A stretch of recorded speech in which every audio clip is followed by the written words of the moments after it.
Hello, and welcome back to the channel. If you're new here, my name is Madden, and today I'm going to be taking you along with me as I paint Waxwings.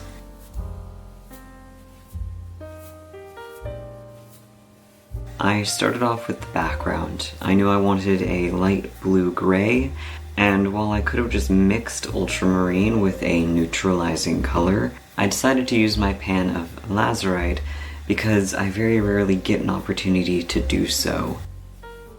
Lazurite is basically a less refined form of ultramarine, and like most naturally mined stone-based pigments, it's extremely gummy and has a very weak tinting strength. It's almost useless for color mixing, but it's really beautiful and exactly the color I was thinking of, so even though it's a pain in the butt, I used it.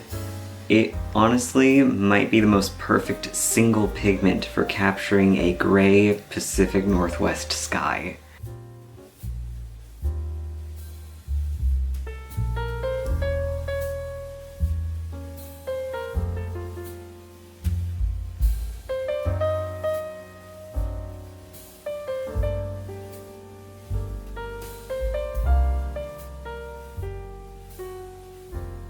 The sketch for this painting took me quite a while.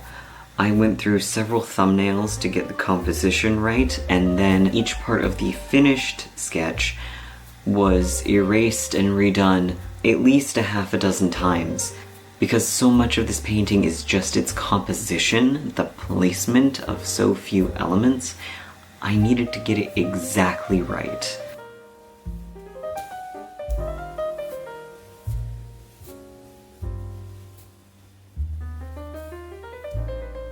Waxwings have fascinated me since I was a kid.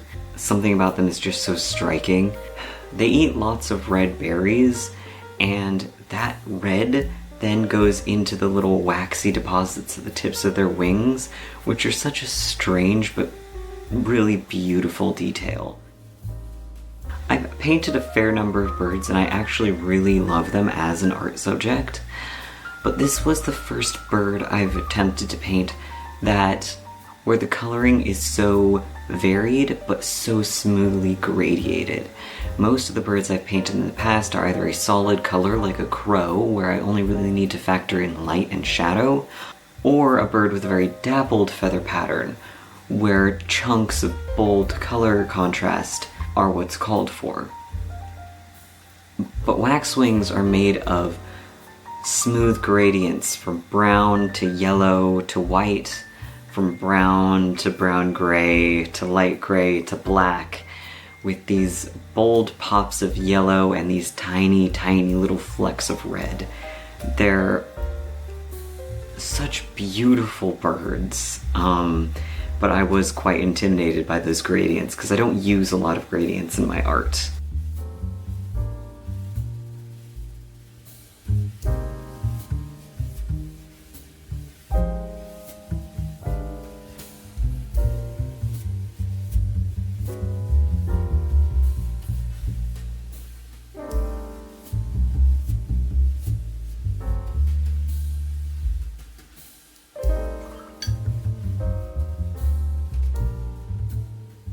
I really wanted a very balanced composition, and the one I ended up going with really does remind me of a playing card, where they'll have the king on the top facing one direction and then the king on the bottom facing the other. And this is a huge departure from what I initially thought I wanted. When I made my first thumbnail for this painting, I thought I was going to go with a circular composition, the birds following each other in almost a yin-yang type manner. But I sketched it multiple times and I never really found something that I liked. It never felt balanced or dynamic, it just felt awkward. But this elongated composition really just made everything click together so perfectly.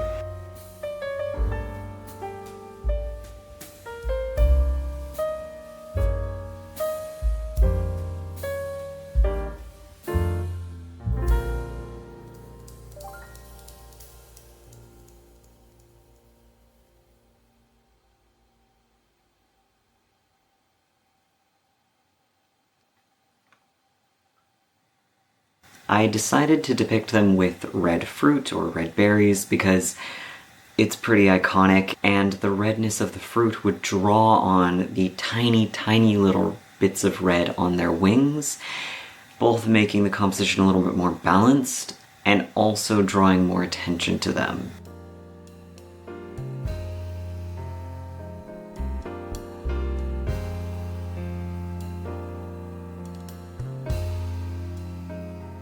I used a combination of convenience grays and grays that I mixed myself, depending on the effect I wanted. When I wanted a subtle, bluish, very soft gray, I used a handmade watercolor that I had bought a while ago. But when I wanted that really dark gray with no granulation or separation, I actually mixed it myself, using purple and dark green.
I mixed the gray for the tree branch to be more granulating, and I actually mixed two, one that leaned more blue and one that leaned a little more greenish brown, and I alternated between them as I went down the branch to get the sort of natural variation that happens in tree bark.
Sketching out the berries is actually much more difficult than I initially thought it was going to be, but getting the balance of the clusters exactly right to look natural but also beautiful was quite challenging.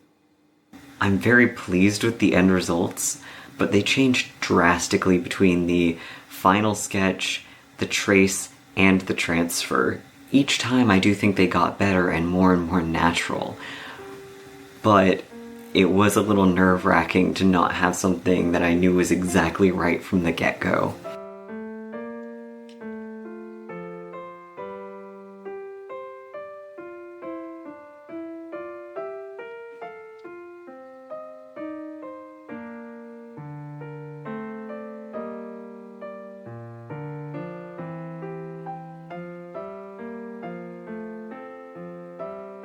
The painting part of this was basically exactly as challenging as I thought it was going to be. The gradients were nerve-wracking, but so long as I kept my cool, they turned out great. And the varying shades of gray to brown and yellow are absolutely stunning, if I do say so myself. But what I didn't anticipate was how labor-intensive those lines were going to be. I didn't really think about how line-heavy this painting was until I got to the colored pencils, and I was regretting it immensely. There are so many lines in this piece. From the branches, to the outlines, to the details in the bark, to the tiny little highlights in the fruit. There were just so many more lines than I normally would have in a piece. And I just didn't think about how much work that was going to be. If I had been thinking about it, I probably would have been better about taking breaks and stretching, instead of getting halfway through and realizing that my hands kind of hurt. Quite frankly, throughout the process, I was having many stages where I was like, oh, is this gonna be... I thought this was gonna be really good, and this feels like it's just gonna be kind of okay. But no, it was the last few details that really pulled it right over the line from okay to good to fantastic. And I'm both relieved and just thrilled. If there's one thing I didn't quite get right, it's that perfect grayish brown. I got very close. I'm not mad about these results at all.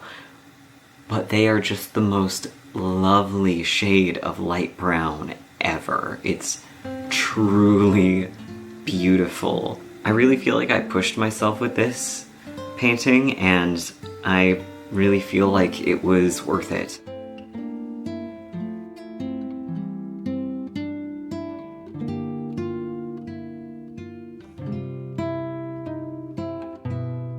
And that's all I have to say about it. It's a beautiful painting that I'm very proud of. I really hope you enjoyed the video. Here's the painting next to me for scale. Again, so impossibly thrilled with it. That's very blown out, but everything else looks dark. Filming is wild. I really hope you enjoyed this video. I always worry that I don't have enough to say about my paintings as I make them, but if you did like the video, like, subscribe, leave a saucy comment in the comment section below. Maybe share the video out if you know someone who you think would like it. And I hope I'll see you next time. Bye.